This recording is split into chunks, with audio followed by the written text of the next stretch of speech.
Hello and welcome to the hearing. I'm John. And from Chicago's North Side, I'm Scotto.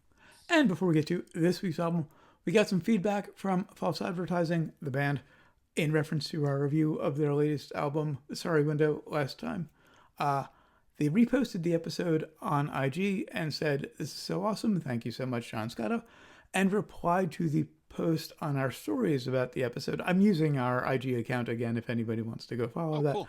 Uh, Saying, "Hey, thanks so much. Really appreciate all the attention to detail." I love when we get that note from artist we review. It's only happened a couple of times. The only other one I know I remember is Sean Drinkwater from Freeze Pop. But I love it when people and artists we review appreciate how granular we get. We take it very seriously, you know. Mm-hmm.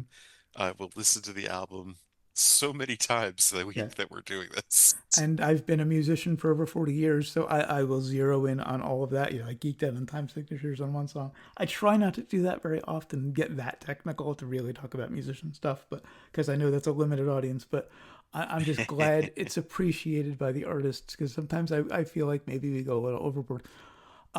Also, I said that I was unable to find their self titled debut album. Uh, a couple of days after we recorded, I found it on Bandcamp. Oh, nice. When I had already been to their Bandcamp a number of times, I just never saw it there. And then a couple days after that, it ended up in my YouTube recommendations. It's in their playlists on YouTube. It's on their Bandcamp. So the first album is available pretty easily. I just couldn't see it for some reason. On to the Spotify all-time top songs. Finally, I was actually able to do a Spotify thing on my ancient phone. I don't know why. You and that damn phone. If I could afford to get a phone that was, not from 10 years ago, I absolutely would, but maybe sometime soon. But, for now, I'm stuck with it.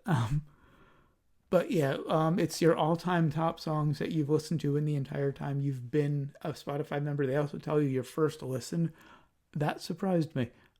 Oh, Nothing yeah. unusual, but it's just surprising that was it.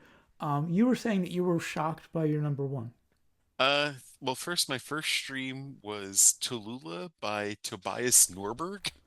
Okay, that's interesting. Mine is Digital Man by Rush, a song I listen to fairly often. I guess I probably just, this was 2011 I joined Spotify. I probably just searched Rush for my first, when I first joined because I'm a big Rush fan. And I was in the mood for Digital Man, so I listened to it. I have no idea why this big band thing would be my first listen. I can only guess that I opened the page up back in 2012 and just clicked on something, not realizing I was playing it. That's the only thing I can think of. So my list is a lot like that.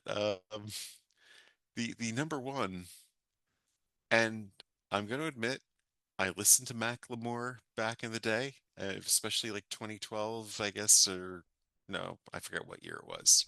Uh, But it's not even like it's not even like thrift shop or anything, you know? oh, It's just it's Neon Cathedral.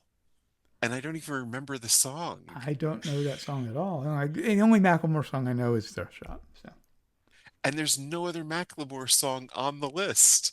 huh. So did this get like stuck on repeat and left? Like did I like leave the room and somehow the song got, turned on? Is Mrs. I don't Scotto get really how it's into it and there. listening to it on your account? No. In fact, I most likely ruined her playlist Uh, because I used to use her account because it was on her laptop uh, that we did a lot of recording. right. So a lot of a lot of the hearing stuff got like Oh, onto wow. her list. Uh, But the number two song is not a surprise and would probably be number one, but you probably would never guess what it is. okay. It's Yes, Going for the One. Okay. Not surprised that you have a Yes song that early, that high. I mean, the highest song. And you know what the thing was? It was listening to it while I work. It was always like one of the greatest songs to end the work day or work week with. It just has this beat to it. It's kind of Hmm. There's so much going on to it, you know. It's prog, it's kind of countryish. Hmm. It's really strange. My highest Yes song is at 19. It's Leave It, although it probably would be more like 12 if you cut out all my own stuff. Um, I've reproduced this list on YouTube Music, which is my primary streamer now, uh, without my own songs. I love my own songs. I listen to them a lot, but I have a playlist of all of my own songs called The Concise John H. Maloney, of all of my favorites of my own songs. So that's what that's for.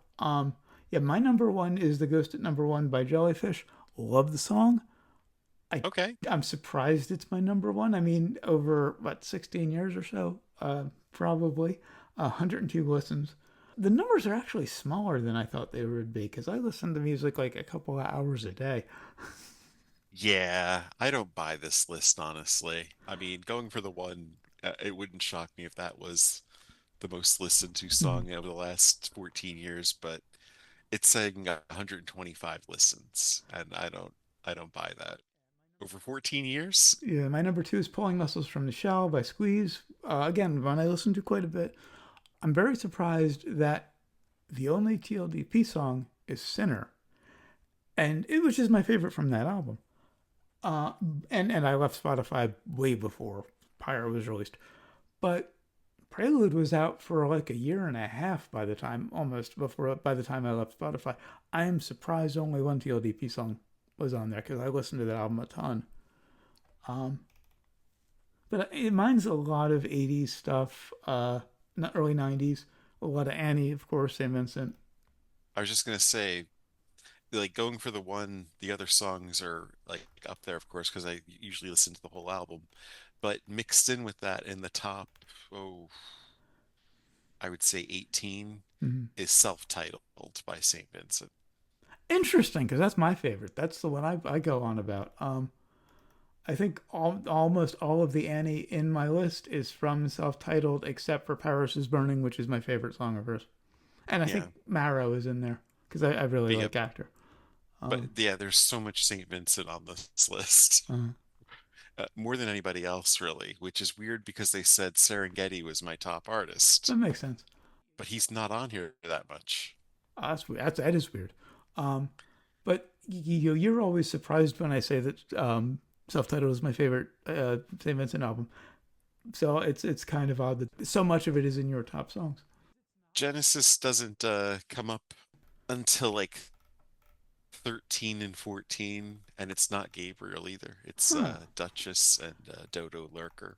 Because I'm also scrolling through this thinking, like, I don't listen to Rush a ton anymore, but but since 2011, I was a huge Rush fan at that point. I mean, they were my first listen. Yeah. I think that was my only Rush song on here. Serengeti doesn't actually make it until 21. The song What Is It though? Mhm. Like, yeah, that is the only Rush song is Digital Man, and it's not even like one I listen to a ton. I mean, it's a good song, but one of my favorites on that album, but not my favorite on that album. But you got Open Mike Eagle here, Chesky. Mhm. Mitski makes it in 24. Uh-huh. Yeah, there's like one Bad Religion song, one Punch Brothers song. The more I'm scrolling through this, I'm realizing, yeah, this is weird. Yeah, once you get into like the 20s, then you get like this mix, like there's Mitski, Cruel by St. Vincent, then some Company of Thieves, Uh, Run the Jewels, Arcade uh, Fire. The first Gabriel Genesis is 31 for uh. the fifth. Wow. One thing I had to do when I recreated the list on YouTube Music, both Broken and Head Over Heels from Tears for Fears are on the list, but they're pretty far apart. So one alteration I made was to move Broken before Head Over Heels because I cannot listen to them separately.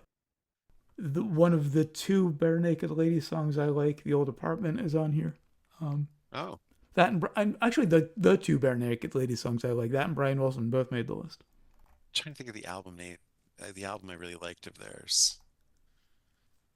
It was from late 90s. And the one weird one, because like it's weird that like some artists I really like aren't on here more than once, but most of it, if at a glance, kind of fits what I know I've listened to over the years. The one exception with 41 listeners, Aha, Take on Me. I don't mind the song. But the only reason I can imagine it's here is because I covered it a few years ago, and I must have Oh. fucking drilled it while I was working on the cover, just to kind of work up those keyboard parts on the ukulele. I must have really listened to the hell out of it. The lowest amount of listens I have to make it into my list was 65, which is kind of tied. Huh. So yeah, I don't buy these numbers at all. I don't know where they got the data from. Oh, one of my top 10 that I've been listening to a lot recently, and I guess the last few years, which made it with 58 listens. I want to know if this is as much of a nostalgia bomb for you as it was for me. Amore by the Hooters. Oh yeah, something in my algorithm brought them up not that long ago, Hmm. and I was like, I remember the Hooters. But this is one from the previous album. Like, Nervous Night is when they broke. Oh yeah, yeah, Everyone knows that's Nervous right. Night. This is Right. the previous album, which only got played on MMR, WMMR. If you're from Jersey or anywhere near Yeah, Philly, and you grew up listening to MMR in the '80s, you knew the Hooters before Nervous Night broke because they right. played that first album.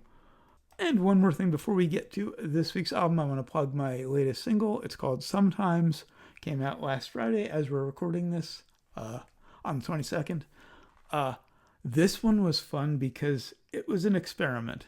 It only has one chord and only one voicing of that one chord, which means that my fretting hand, my left hand, doesn't move for the entire song. Now, does that get boring or is it Have you interesting to you've like you've listened to it, keep right? it?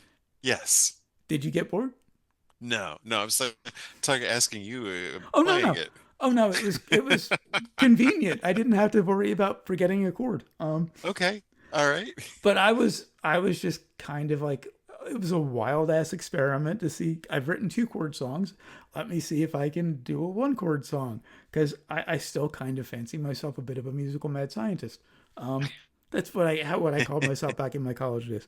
Um, I was actually called mad at the university. When I went to Monmouth University, I was talking to another music major about some of my ideas, and he actually called me mad. Yeah, I was just too angry. It was just kind of a weird ass little experiment that turned out better than I thought. Um, I picked the chord, a G minor at 11, on a Tuesday night right before I went to bed. It was one of the fastest writes I've ever had. Um, the next afternoon, I had the verse melody. Then I'm trying to come up with a chorus that would be different enough over the same chord, same voicing of the same chord. I post on threads like, yeah, this is turning out to be harder than I thought, or something along those lines. About 10 minutes after I post that, I find the chorus. By the next day, the lyrics were done. Less than 48 hours. I take most of a week if I'm on a roll to write lyrics. Um, so the fact that this thing came together so quickly is kind of amazing. With especially with only one chord. Um, but then things got real interesting. Uh, there's a music commentator named Eric Alper. He's been on CBC, CTV's Canadian, Radio 2. He's got an XM or Sirius XM show. Really focuses on like indie music. He posted on Threads about this best indie music playlist, 360 degrees best indie music playlist. It's called, that he was looking for songs for, and he gave his email address. I emailed him the link to sometimes, told him, my stuff's just voice and ukulele, very lo-fi, yada yada, just to kind of set expectations. Yeah. He writes back to me a day or two later and says he added it to the playlist. I was very, very happy because this playlist has over 30,000 saves. Well, yeah. And I write him back, thank you very much. I really, really appreciate it. He writes me back, and I'm not going to quote the email. I asked him if I could share a screenshot. He said he'd be more comfortable with me just sharing the playlist, so I'm not going to quote him directly. But he said some very encouraging things about my music, given that my numbers are not great. Like my monthlies on Spotify are in the 30s. I have like 17 followers on Bandcamp. So yeah, after 4 years, it gets a little discouraging to have low numbers. But hearing this from a guy who knows his shit about indie music and he works in promotion, uh, he offered to like talk promotion with me. And unfortunately, I had to tell him I didn't have the money. Um, hearing that was just incredibly, incredibly encouraging. Uh, Also, another bit of news about my previous single, Running in Place. It's been out for not quite a month and a half. It's now tied for my most streamed song on Spotify alongside All Is Not Lost, which has been out for over 2 years. Wow, So there has been some interesting momentum recently. that's great. So you think it was from people coming on from his list? I no, it was before then, I think. Oh, I wow. have no idea what blew that up. Huh. Who knows how this shit I mean, it works? made a number of playlists in the thirds community, in the musician community on there. I don't know why. But yeah, very happy about all of that. Anyway, on to this week's album, which is from 1967, The Doors by The Doors. The Doors were an American rock band formed in LA in 1965 and best known for their songs Light My Fire, Break On Through the Other Side, and The End, all of which appear on their self titled debut album. It was released on January 4th, 1967, on Elektra Records, produced by Paul A. Rothchild, and features Jim Morrison on lead vocals, Ray Manzarek on organ, piano, keyboard, bass, backing vocals, and marxophone, which is sort of like a string keyboard hybrid instrument. Um, Always wondered what that was. I actually thought it was a mandolin for many years. Uh, Robbie Krieger, guitar, bass guitar on Soul Kitchen, Backdoor Man, and backing vocals on Alabama Song, Whiskey Bar, and John Densmore, drums, backing vocals on Alabama Song, Whiskey Bar, with additional musicians Larry Nechtel, bass guitar on Soul Kitchen, 20th Century Fox, Light My Fire, I Looked at You, and Take It As It Comes, and possibly Paul A. Rothchild backing vocals on Alabama Song, Whiskey Bar. In the documentary Classic Albums The Doors, engineer Bruce Botnick said about the song, quote, it's possible that Paul Rothchild was singing in there too. Apparently they got everybody to sing on that chorus. Well, that's what you do with the drinking song. Oh, yeah, yeah. Reminder, I don't edit any songs into our release for copyright reasons, but down there you'll find links to The Doors on Spotify and YouTube so you can follow along if you'd like. Track 1, Break On Through to the Other Side. This album completely changed my opinion about The Doors. For many years, I have not liked The Doors. There were years I did not like them either. Until now. In my late teens, early 20s, during my hippie phase, quote unquote hippie phase, classic rock phase, I gave them a chance. I was a young guitar player. Guitar is not the central focus of their music. I just didn't get it. I kind of wrote them off as not my cup of tea. And I mean, obviously, I've heard a song or two in passing. There are 3 songs that I actively like. I'll list them later because one of them is on this album. Yeah. Uh, but beyond that, I wrote them off as just not my thing. I came into last week to kind of just do a cursory listen to this album. Fucking loved it. Um, Now, my intro was on MTV. They were pushing the classic rock on MTV a little bit because mm, radio had classic rock. 90s. I think it was like in the 80s. Oh, okay. Like they would have Well, they had yeah. I forgot what was it, the classic Uh, closet or something, and they were one of the few bands that had made uh. videos. To quote Parker Lewis, the proliferation of classic rock radio did start in the late 80s. So this was probably almost mid 80s. It was the first time Okay. like they did like a little half-hour show, but they only had so many videos and it was the same fucking videos over and over again.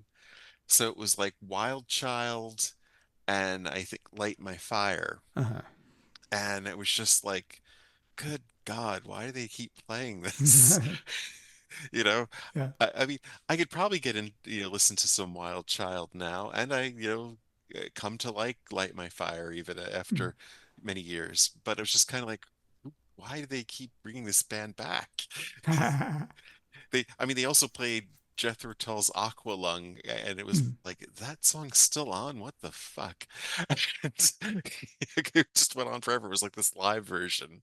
I don't know that I've ever not liked Tall. I think they're one of those bands I've always just loved. Well, seeing that at like 12, it was like, what the fuck is Mm. this? I maybe got introduced to them at the right time. Yeah. And it wasn't that great a version of Aqualung Yeah. either, I don't think. Ah, But anyway, yeah. it wasn't until the movie Apocalypse Now, Hmm. which of course begins with the end Right. and is like, wait, this is the Doors? And it was like that was some maybe a few years before. Actually, you know what it was? Even before that, the Ramones covered uh Take It As It Comes. Oh, okay. And, oh, that's really funny that they did this, that's a Doors song, whatever. And of course, it wasn't until years later, listening to this, that I realized the Ramones didn't change a fucking thing on it. No. Like they just did a Uh-huh. straight up cover of Yeah. it. We're like, wow, that's weird how it really fits. Yeah. But it was like, you know, after Apocalypse Now, grabbed the album and listened to it, and it was just kind of shocking how much depth there was to Yeah. it, Uh-huh. was not expecting it. For me, it's been like 35 to 40 years somewhere that I've just written off the Doors. I listened to this and it was a revelation. Back to Break On Through to the Other Side. Yes. Great riff. I really don't like that the bass and drums for most of it are on the left and the guitar and organ are panned hard right. I've ranted about how things should be panned before. Um, Kick, bass, snare in the middle, drums as if you were standing in front of them, and put the keyboard and guitar on opposite sides to balance. Uh, but it's interesting that there's barely any intro. He just plays that riff once or twice, and then Morrison is in. It feels so weird. This is obviously such early days for recording rock Mm-hmm. music. Yeah. And it almost feels like this is the first time someone took a garage rock band Uh-huh. and actually did production value Yeah. to it. Well, I don't know if they were garage rock. I mean, they were heavy hitters as Yes. musicians. Manzarek studied classical and jazz. Right. Dunsmore was a jazz drummer. Uh, Krieger, great blues guitarist. And I mean, Morrison was more a poet than a singer. And I'm Yeah. sure we'll talk about his poetry. Uh, but great voice, iconic voice. The wild thing about this, though, is this came out in 67, Mm, but they recorded this in the middle of 66. okay. So who was sounding this heavy Yeah, yeah. in 66? I mean, you had like the Sonics Huh. and like MC5. Right. MC5 was probably not even heard of, but maybe the Sonics were. And Yeah. This is probably before Blue Cheer even. so they're kind of, inventing the light and Yeah. heavy, Yeah. mixture here. Because Wow. that intro is just kind of like, it's just the bass and drums Yeah. kind of thing. And then that guitar comes out Yeah, that lead guitar in the and chorus is hits you. amazing. Yes. That is like, holy shit, these guys are not fucking around. And this is like, 66, like what, Mhm. cherishes the word or whatever. Yeah, It's yeah. like what people are listening to. And these guys are coming out just like, fuck this whole place. Now they do get credit for like starting punk or being one of the proto punk bands. I don't see that. I would credit them more as starting prog. In a sense, yeah, yeah. I mean, the musicianship was certainly there. I mean, the Beatles definitely said, "Wow, we heard this thing while we were doing Sergeant Pepper and said, we need to fucking up our game. uh, This is serious." now, I never heard the word "high" in the bridge. I've always heard the censored version. If she gets, even now, all you get is the censored version Right, when right. nobody cares about the word "high." And there's actually four verses because they're short. That Four that verse is the other songs are amazing thing rare. about this album. Everything is like two Yeah, and a half, except the for the average two length. that go too Yes. that I think go too long personally. And it's got a really nice cold stop at the end, which is what you want in a song like this. Yeah. Track two, Soul Kitchen, great groove. Now, Rothschild, the producer, wouldn't allow Robbie Krieger to use any effects pedals for his guitar because he Okay. thought they would muddy the sound. I feel like he should have because Krieger's a great guitarist. I've heard people, I've known people over the years. Late in high school, and I think that was my introduction because late in high school I was playing with a singer who wanted to be Morrison.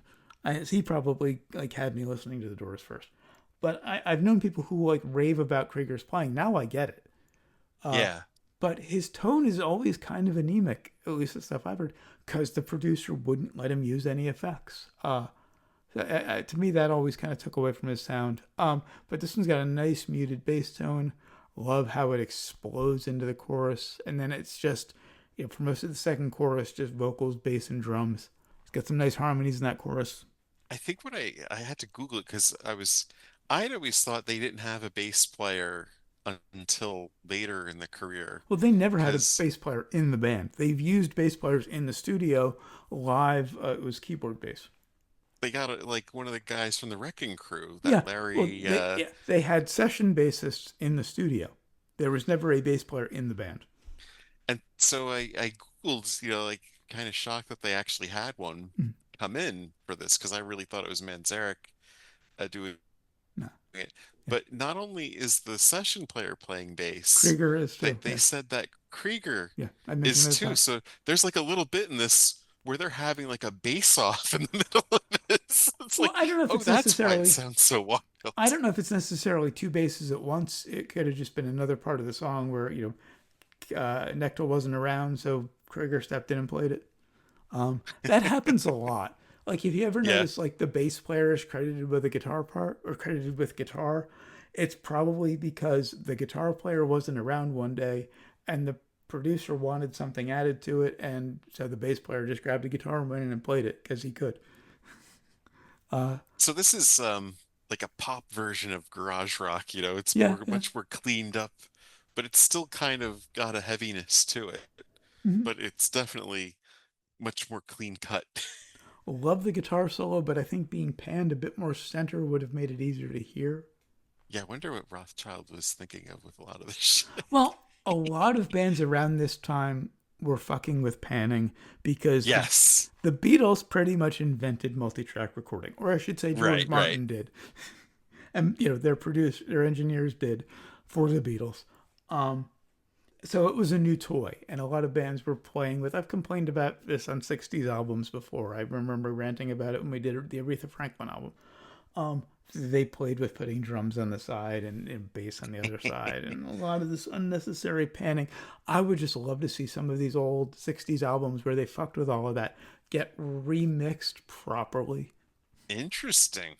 Yeah, I mean, why Because not? I mean, ever since then, unless you are going for a particular effect, there is a conventional way to lay things out in the sonic spectrum. because a lot of this was just them trying to figure out how to do it, Yeah, yeah. honestly. Um, on track three, the Crystal Ship. I can't help wondering if the opening line is a reference to "This is dedicated to the one I love," because he starts off with "Before you," and it is was it "Before you wake up, my darling," or is the opening line to "This is dedicated to the one I love"? Those three words delivered exactly the same, and then he goes off in a different direction. Love the vocal melody. And yeah, this one, I mean, it's a ballad, and Mm, you almost think it's too soon for a ballad, but the next song makes sense to have a ballad here. yeah, yeah. And they use it to create this soundscape. Mm-hmm. And you don't picture like this, gaudy crystal ship. They really make it just sound so Oh yeah. desolate and, Mm-hmm. and lonely. And I wish Manzarek played piano more. Yeah. I really liked his piano playing. I was very surprised to hear the piano, and I think there's another keyboard in there. It doesn't sound exactly Yeah, like just a piano, but there's center, which is a nice surprise. But it's a great atmospheric arrangement. Really nice yeah. build to the last verse. Track four, 20th Century Fox. Like the off kilter timing of that riff when it comes in. Great groove. Love the distorted organ in the pre chorus and chorus. They try to make this one more interesting because it's a bit too similar to Soul Kitchen. Yeah, yeah. Um, that occasional off time doubled vocal is interesting. Yeah, I don't know what happened there. Um, I kind of feel like they made this one strictly for the wordplay and they were uh, just kind of fucking around. maybe. Um, I don't understand how this gets in over Moonlight Drive. yeah, yeah. It's a much better song Uh, that they released late years later on I think Morrison Hotel or Mm, something like yeah. that. Really great bluesy guitar solo. I have not been giving Krieger enough credit over the years. Yeah. And I mean, like you said, they don't let him use effects and he's just kind of Yeah. doing shit on his own.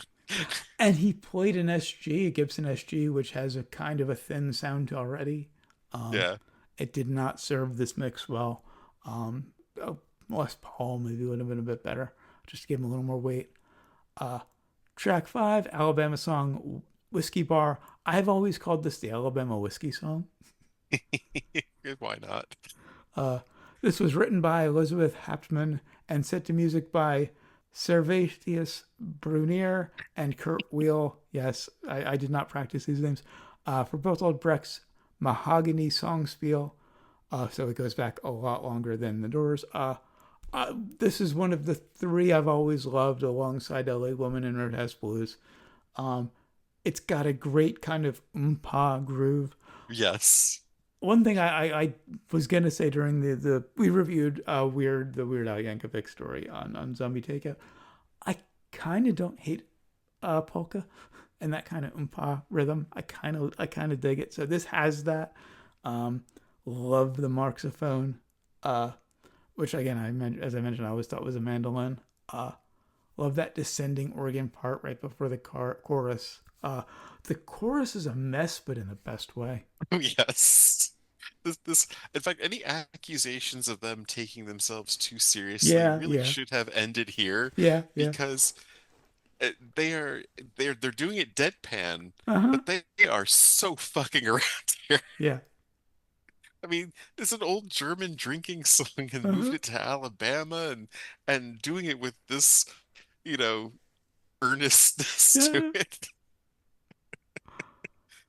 The line "Show me the way to the next little girl" just does not age well. Oh, I mean, there was an SNL bit where they took that and and had these young girl way too like little Uh girls huh. with makeup and Oh stuff and it was God. just kind of like they were completely going for the cringe Oh wow. and it was probably about 10 years Uh, after this, maybe not even. oh wow. Oh no, wait a minute, this is 67. 67, so yeah, it was probably close to 10 years Mm, later, and that's the 70s, and I mean they yeah. did such crazy shit back Love love the marxophone solo. Love all the voices on that end chorus. They got everybody yelling that one. then. So it's more not really a solo, I guess, but it does build to the end, Well, it's a very and of course orchestrated it part. builds to that climactic solo. Yeah, yeah. It's a very orchestrated part. Solo is maybe not the right word, but it is primarily marxophone, so I think of it like a solo. Track 6, Light My Fire. The one I still can't really get on board with. That opening riff is so cheesy. It is so of its time that, It's just a bit too loungy for me, though I do like the lead guitar in the chorus. And the break I like because it has a great groove. Guitar's a bit too far left still, but um, I never knew that the album version was 7 minutes and change. that's why they are the godfathers of Prague. Another great guitar solo that would have been better with effects. I was annoyed when the riff came back, that opening riff. Um, I mean, they do it 3 times, right? I think it's the intro, it ends the solo, yeah, and then it ends the song. right. But hearing it come back after this long instrumental break that I actually enjoyed was annoying.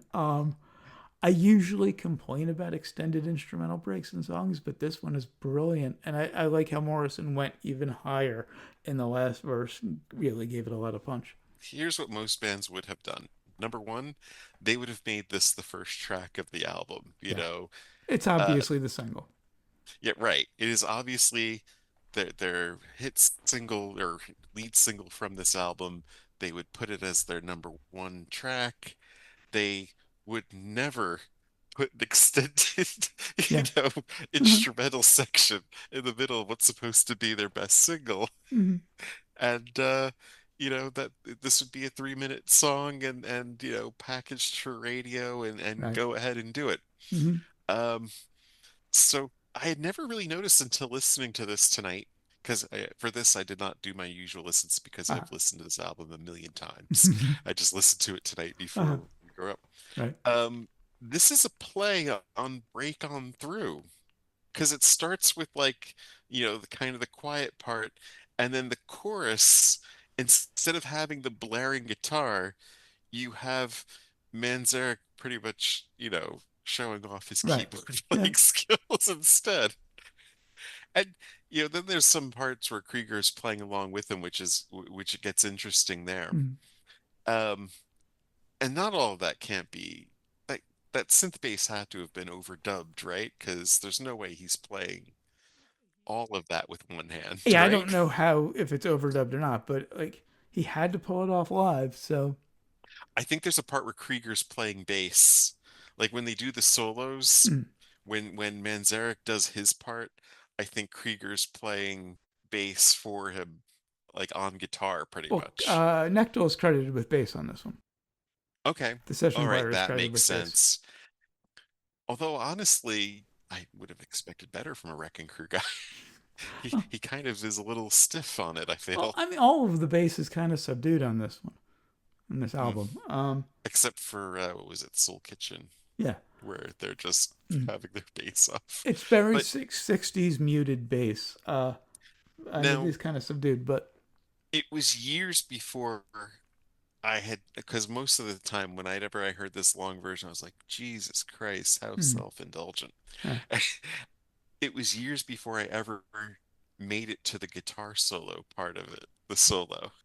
And man, it was a surprise when I did. I was like, wow, they buried the lead here. How many people were playing like this in 66? He starts out with this jazz atmospheric thing and then goes into rock and then kind of goes into this flamenco thing. And I also like how Manzarek's solo never actually ended No, from the first half. well, that you They could just say that lower about him. all of the Doors music. It's all just an extended Manzarek solo. I love how, yeah, they just kind of fade him and let Yeah. Krieger's sound go. Mm. And then they bring his sound up when it gets to that whole the crescendo of the interplaying, and then of course you're back to the intro. But like So Krieger, there are moments when he's clearly playing rhythm and playing for the song, and then he throws in these delicate leads while Morrison is singing, and then occasionally he takes a proper solo. Densmore, I don't have any notes about Densmore unfortunately until the last song, because most of the yes, time he's playing very for the song, very in the groove. right. Great They they drummer. li- they unleash him at Another one who the doesn't get end. his due, but Right. it's Manzarek's show the entire time, and that's pretty much every Doors song I've heard. It's Yeah. Manzarek's show the whole time. That's why they would play Wild Child, because it was Krieger, doing Mm. that riff. And no disrespect to Ray Manzarek, I honestly think he's in the conversation with Emerson and Wakeman. Yeah. But I think that's what kind of put me off when I was younger, is so keyboard heavy. And I at the time didn't appreciate keyboard heavy music. And for me, I'm listening to prog already, and it kind of like, wait, what? What's he doing with this? Yeah. You know, when you're listening to those prog guys go on, Mm-hmm. and then you hear Manzarek go on, and you're kind of like, oh, well, that's cute. Then you're like, oh, he's just doing that with one hand, though. I'm like, Yeah, yeah. oh, okay, wow, that is damn impressive Mm. then. That's the difference is Wakeman and Emerson wanted you to know how good they are. Yeah, Manzarek was willing to kind of sit back and let the people who get it get it. right. And the fact for this song that he's doing this groove, but doing it on an organ. It's Yeah, kind of yeah. is for its time had to have been really weird, because Mm. you wouldn't think of somebody rocking out on an organ. Right. And there he is. He's just dun dun dun dun. Yeah. Track 7, Backdoor Man, written by Willie Dixon, originally recorded by Howlin' Wolf, and for that reason, it is my pick for favorite. Amazing groove. Great guitar riff. Now this is a cover. it's not a cover where you ask, why'd they even bother doing No, this? this is what they were made for. Right, right, exactly. And it's perfect after the pomp of Light My Fire. Yeah. Love that the bass and the kick are in the middle on this one. Great organ slash piano riff. I was just dancing to this one. I love how Morrison slurred his delivery. Um, Great Oh, guitar he's probably solo. fucked up while he's Oh yeah, singing this, and it and how works. perfect it is for Yeah, it. great guitar solo, and it's in the middle. The lack of effects actually worked for this one because it gave it like an old school blues feel. Yeah. And the interesting part is, of course, bringing keyboards into Mm, a blues song, yeah. which is just like, huh, what? For anyone who's new, I am a massive fan of old school blues. Muddy Waters is my musical god. So, this was right up my alley. And yeah, they somehow they pull this off, which on paper you're like, wait, you guys are gonna cover what? And you're like, playing what? I bet they were probably the blues guys were probably saying Oh, just that. Like, you're doing what? I think a lot of it is Krieger because his background is clearly blues. Um, Yeah, but particularly for Manzarek and Dunsmore, guys that were clearly trained in jazz, blues is their lane. They excel. And Morrison, who was this beat poet, who wasn't even really a singer, nails it. yeah. Well, just the growl, you know, Yeah. Track 8, I Looked at You. which is really funny to put after that dirty, dirty blues song. Yeah, And yeah. they're let's put the poppiest song of the album right here, where Morrison sounds so clean cut. I did like that opening drum part. Nice muted bass. The verse kind of reminds me of Ride My Seesaw by Moody Blues. Oh yeah, I think it might be before that. Okay. It's the music, not the vocal. It's something about the music Yeah, has a yeah, yeah. similar vibe to it. Nice groove. It feels very early 60s. That's in my notes. This sounds like 66. The rest of the Yeah. album sounds like this crazy Yeah. hellscape or, trippy thing. But here, this is 66. Most of this album would not have been out of place in the 90s. Right. Oh, definitely. I mean, yeah, I mean, we haven't even gotten to like the influence of other lead singers, but Axl Mhm. Rose, you could tell, Oh, yeah. wanted to be Morrison so badly. I mean, Danzig, Well, yeah, of course. Eddie Vedder. Uh, but hey, it's got a nice false ending too, just to close that. I Looked at You. Um, Oh, oh, tie-in for the movie we did, uh, fake ending. oh yeah, yeah, yeah. Not a double fake ending. Right, right. Track 9, End of the Night. Love the use of the vibrato bar, whammy bar, tremolo system, whatever you want to call it. For the non guitar players, it's a bar hooked up to the bridge. You press it down, it lowers the pitch of the strings. There are some more modern ones that you can pull up and raise the pitch of the strings, and all of them at once. Uh, if you've ever seen the guitar player, particularly in the metal sphere, shaking a bar on on their guitar body of their guitar, that's what it is. Love that use of the vibrato on this one. Beautifully atmospheric. This might be a better ballad than Crystal Ship. I just love how weird this gets. Yeah, I mean, you think you're in for a ballad, but yeah, right away you can tell everything is off. right. Love all those detuned instruments. Nice subtle slide guitar in the verse. Great slide solo. It's probably Morrison's second most dramatic vocal, Mm-hmm. um, especially towards the end where we reach its climax. And I mean, someone obviously found a keyboard effect and Mm-hmm. built a song around Oh it. yeah, yeah.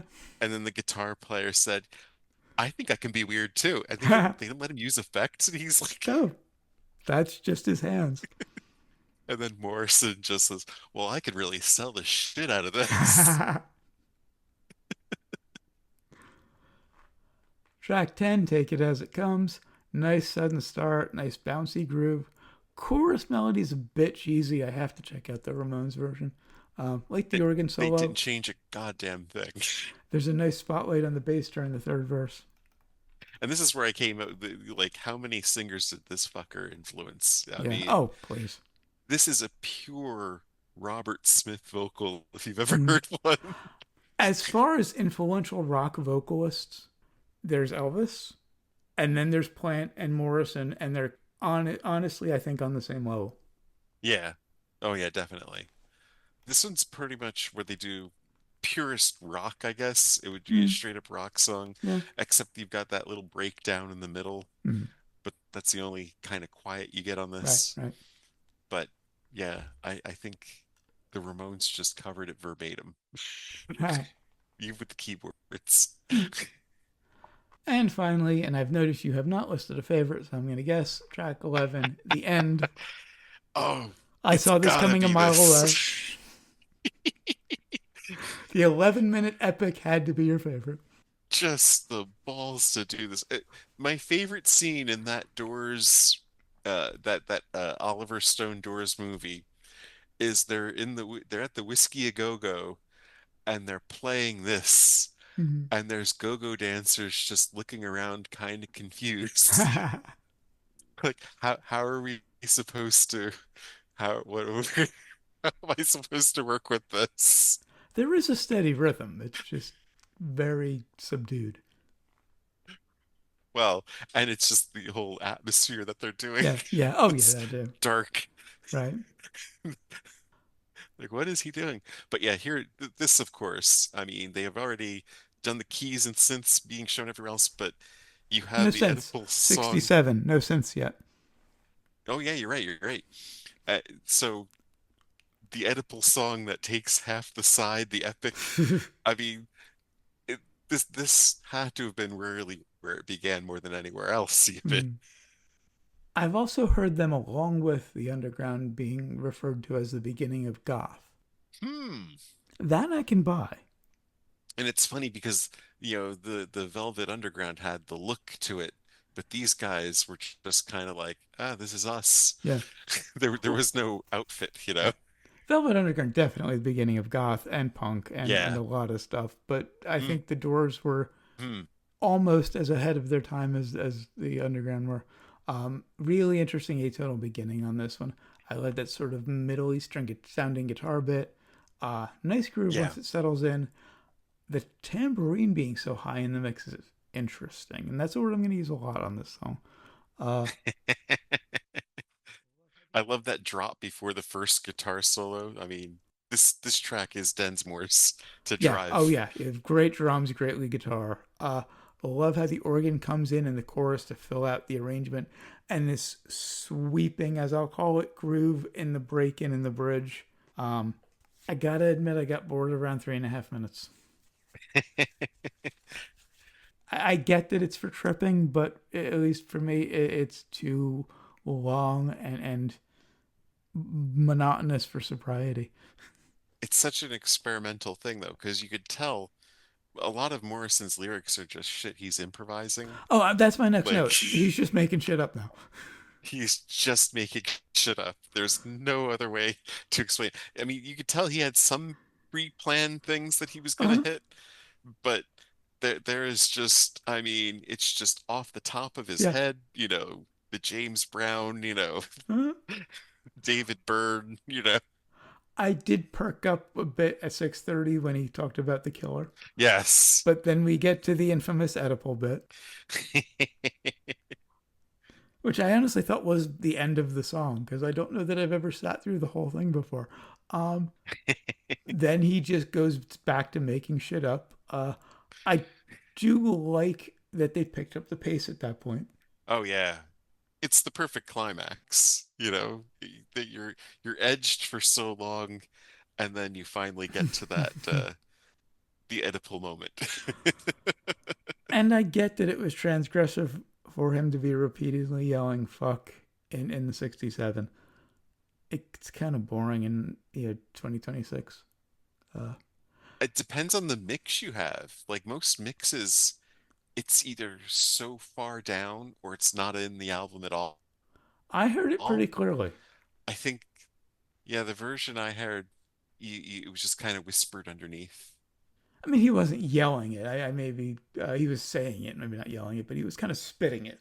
Like he was Yeah, definitely saying it. It was clear. It's got yeah. it's got a nice headlong and chaotic lead into that last verse. I feel like the actual ending was a bit anticlimactic. Well, it's just the denouement where it's, back to the beginning. Yeah, It begins as it ends. yeah. I wanted a gong and a nice big okay, we're done. Yeah, they should have had a gong. But this band was definitely not here to please everyone. No, And no. this song is definitely the oh, you want something groovy? Well, Yeah, fuck you. This yeah. is what you're getting. Right, right. And I respect that. So, do you recommend it? Definitely. Uh, Yeah, I absolutely recommend it too. I should have given the Doors another chance a lot sooner. they come at you with so many different things. I mean, like I said, if you just switch 20th Century Fox for Moonlight Drive, it's probably Mm, it's a masterpiece. mm, But I think I like LA Woman better. I don't know. mm. It's they have a lot of other great albums too, like Strange Days. I found a playlist on YouTube Music of all of their albums except for American Prayer because that was post Morrison. I don't think I've ever heard it. Actually, they were like two post Morrison, but this was the one where Yeah. they took his lyrics and or his poetry and put music to it. Um, but yeah, and so I will definitely be digging into them. Have you heard the last two albums they did with Manzarek and Krieger on vocals No. after Uh, Morrison so passed? I think it's American Prayer, and then I think they do other voices. The other voices, and there was another one without Morrison that they did before Oh, American Prayer. American Prayer was last. I haven't heard those. Yeah, I wouldn't really recommend them. And even American Prayer, I kind of skimmed through and was not impressed with it. I would say stick to the stuff from when Morrison was alive, Yeah, because you need Morrison in the band. you do. It is kind of a wonder what he would have done Mhm.